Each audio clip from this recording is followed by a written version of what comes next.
আমি প্ৰায় 30-35 বছৰমানৰ মূৰত আমি এখন চেছ টুৰ্ণামেণ্ট অৰ্গেনাইজ কৰিছোঁ, অল আছাম অপেন ৰেপিড চেছ টুৰ্ণামেণ্ট। আৰু সেই খেলখনত আমাৰ প্ৰায় অসমৰ প্ৰায় সকলো ডিষ্ট্ৰিক্টৰ পৰাই প্লেয়াৰ আহিছে আৰু অলমষ্ট এতিয়ালৈকে আজিলৈকে 236 প্লেয়াৰে ইয়াত মানে পাৰ্টিচিপেট কৰিছে। সেইটো under-7 এজৰ পৰা under-7, under-9, under-11, under-13 আৰু under-15 সেইখিনি হৈছে এজ কেটেগৰী।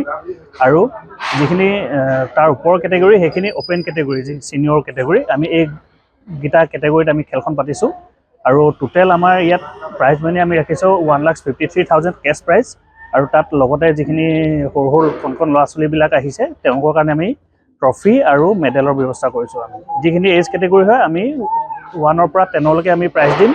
আৰু যিখিনি অপেন কেটেগৰী 1ৰ পৰা 20লৈকে আমি ইয়াত প্ৰাইজ দিয়াৰ ব্যৱস্থা কৰিছোঁ।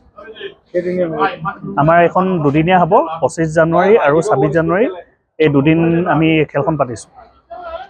আৰু এইখন আমাৰ মৰাণ হায়াৰ ছেকেণ্ডেৰী স্কুলৰ যিখন অডিটৰিয়াম আছে সেই অডিটৰিয়ামতে অনুষ্ঠিত কৰিছোঁ। আৰু প্ৰায় মানে ইমানখিনি প্লেয়াৰ চোৱাৰ কাৰণে আমাৰ বহুত ভাল লাগিছে। আজি ইমান বছৰৰ মূৰত আমি ফাৰ্ষ্ট পাতিছোঁ আৰু ইমানকৈ প্লেয়াৰ যে হৈছে আমি তাত বহুত সুখী।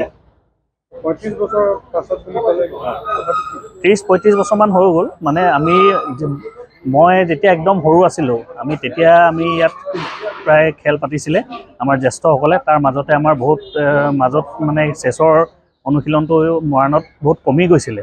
আৰু তাৰপিছৰ পৰা আমি এতিয়া আকৌ যাতে মৰাণত চেছৰ এই বাতাবৰণটো সৃষ্টি কৰিব পাৰোঁ তাৰ বাবে আমি প্ৰচেষ্টা কৰিছোঁ। আৰু ইয়াৰ আমি চেষ্টা কৰিছোঁ আমাৰ যিখিনি প্লেয়াৰ্ছৰ পেৰেণ্টছ আছে আৰু মেইন উদ্যোক্তা হৈছে ইয়াৰ SBG চেছ একাডেমি, যিখন আমাৰ মৰাণ হায়াৰ ছেকেণ্ডেৰী স্কুলৰ সন্মুখতে আছে। তেওঁৰ শান্তনু বৰপাত্ৰ গোহাঁই, তেখেত এই একাডেমিৰ অ'নাৰ হয়। আৰু তেখেত 5 বাৰ অসম চেম্পিয়ন, লগতে 3 বাৰ নৰ্থ ইষ্ট চেম্পিয়ন। গতিকে তেওঁ ইয়াত এটা পদক্ষেপ ল'লে যে আমি ইয়াত এখন একাডেমি খুলিব লাগে আৰু আমাৰ ল'ৰা ছোৱালীখিনিক আমি ট্ৰেইন কৰিব লাগে। যিহেতু এতিয়া প্ৰায় স্কুলবিলাকত মানে চেছটো কম্পালচৰি কৰিছে। গতিকে আমি সেই হিচাপে আমি মৰাণকো চেছৰ যাতে এটা বাতাবৰণ দিব পাৰোঁ তাৰ আমি এটা প্ৰচেষ্টা কৰিছোঁ। যিকোনো খবৰৰ বাবে যোগাযোগ কৰক আমাৰ এই নম্বৰত 9181 307 2221।